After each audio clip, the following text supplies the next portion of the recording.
Hi, I'm Tracy Leduc. I'm an advocate here at San Antonio Breast Cancer Symposium with Young Survival Coalition, and tonight I'm here with Sandy Stanford from the Alamo Breast Cancer Foundation.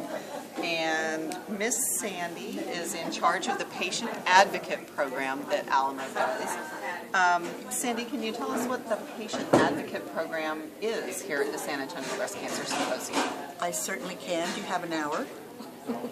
Maybe you could do the short version. So the short version is we bring in patient advocates, research advocates from all over the world so that they can become educated and learn about what's going on in the research area and in the clinical area. Because we think it's extremely important that all advocates know what the latest is and what the greatest is and what's not so great. And as you heard tonight, a little disagreement during the day about one of the tamoxifen trial finally after 20 years. So we think it's extremely important that everybody know and keep abreast of what's going on, of the latest, the greatest, and the not so great. And so we try and bring advocates that are trained, that know some science, and they come, they listen to the presentations. We have education classes for them. We have 2 education classes for them. We do an orientation. We have our mentor sessions in the evening that everyone is invited to, not only our scholarship advocates, because we think it's important that everybody here, especially the advocates that are here, attend these so they can hear in lay terms some of the highlights of the day's sessions. So our scholarship advocates have to write a paper when they get home or on the airplane going home while they're eating their Genentech cookie. You can cut that one out. So a 2 to 5 page paper on a topic that has been assigned to them. So we assign them a topic for them to immerse themselves in, learn everything they can about that topic, and then write about that topic while they're here.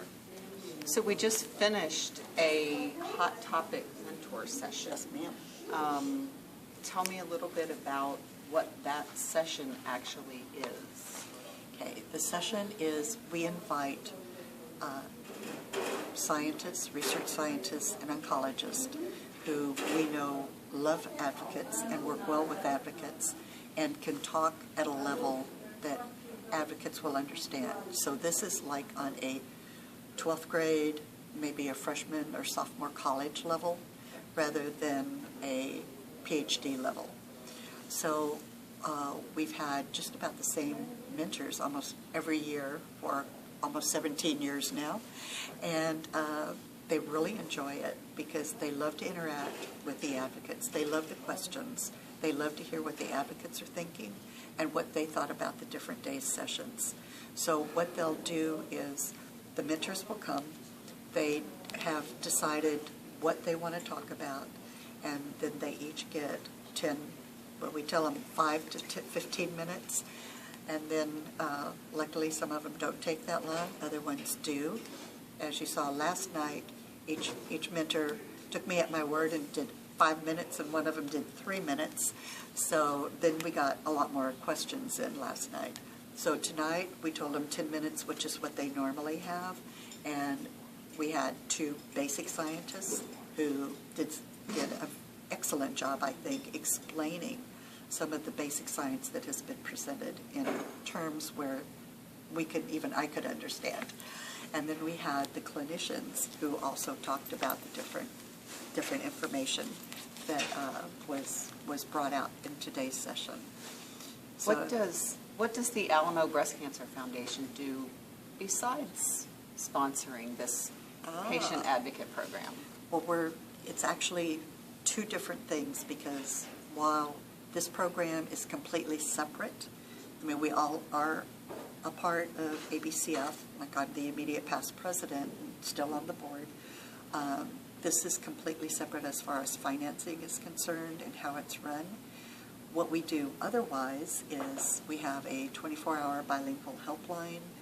We do outreach programs. Like this past year, we've provided close to 600 mammograms for women in the San Antonio area, including the 8 surrounding counties who otherwise would not have been able to get a mammogram. Most of these are women who are underserved or underinsured or, sorry, in this part I can't say, hope you can edit it out, are illegal and otherwise would not be able to get something, but they feel something in their breast.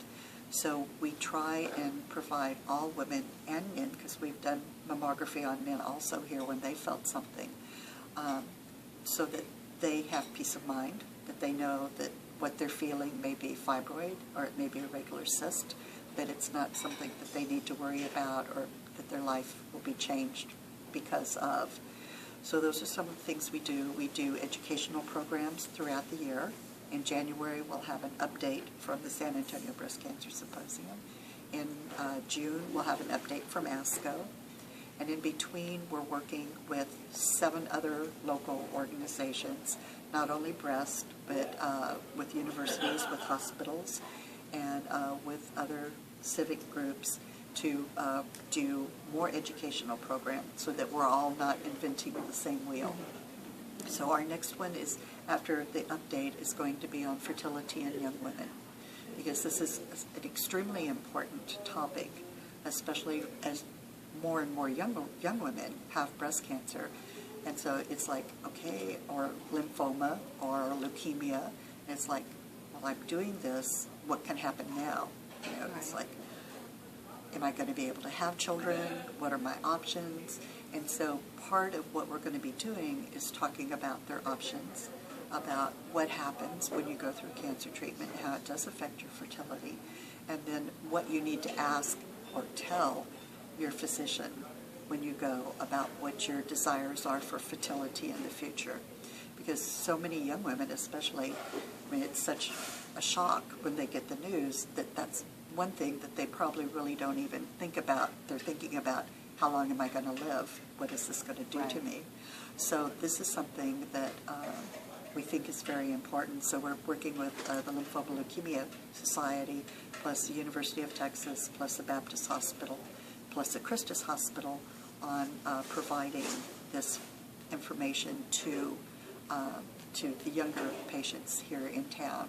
So we'll be doing another one for older patients later in the year, and then we'll do a breast cancer update with the Alamo City Cancer Council later in the year for nurses and for social workers. We'll provide CNEs for them to learn more about, okay, this is what's been happening this year in breast cancer, and this is what cycles, and we do a lot of psychosocial at that one also, because those are extremely important too.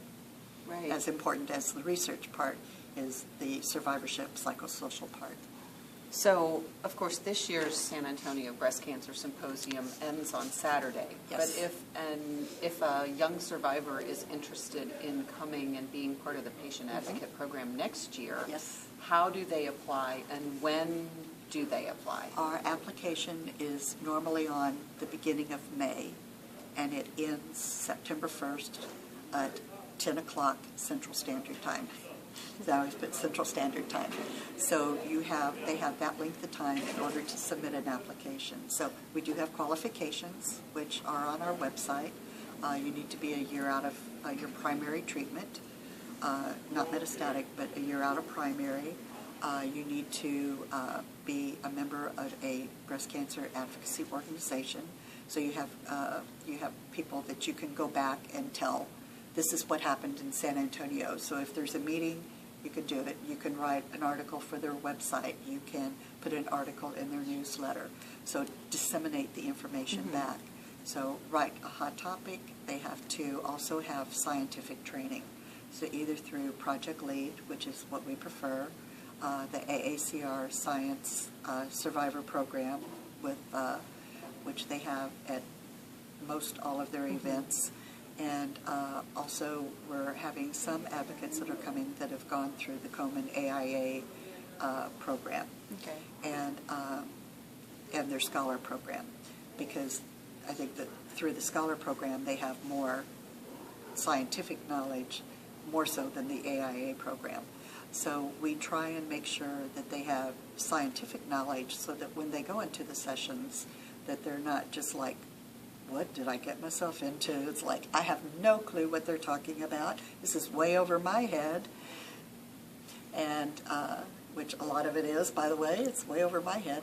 So we want to make sure that they have at least a basic understanding of the science that's going on. And that's why we hold the mentor sessions. Okay. Because even some of the physicians that attend, and there were some here tonight, don't understand what goes on during the day. A clinical oncologist won't know the research because he's been out of med school too long, and vice versa. The researcher doesn't really know what the clinician does. So the education programs on Tuesday are kind of geared toward each other so that they know. And then, so our mentor session is geared towards more of a lay community so that it's easier for the people who do come here to understand what happened and what's going on during the day. And what is the Alamo Breast Cancer Foundation website so that they'll know where to go? It is alamobreastcancer.org. And what I'll do is those advocates that have not been here in 5 years, I'll send them an email saying you can apply again because we do have a 5-year window. I will be in contact with the different breast cancer organizations, telling them that the application is now online. Please let your constituents know that it is online, and if they qualify, to go ahead and apply. Great. Well, thank you, Sandy. I Well, you're know welcome. for those of us who have been through this program, it's fantastic. It's a great opportunity. If you are interested, now you know May 1st is the day to go to the Alamo website and start the application process.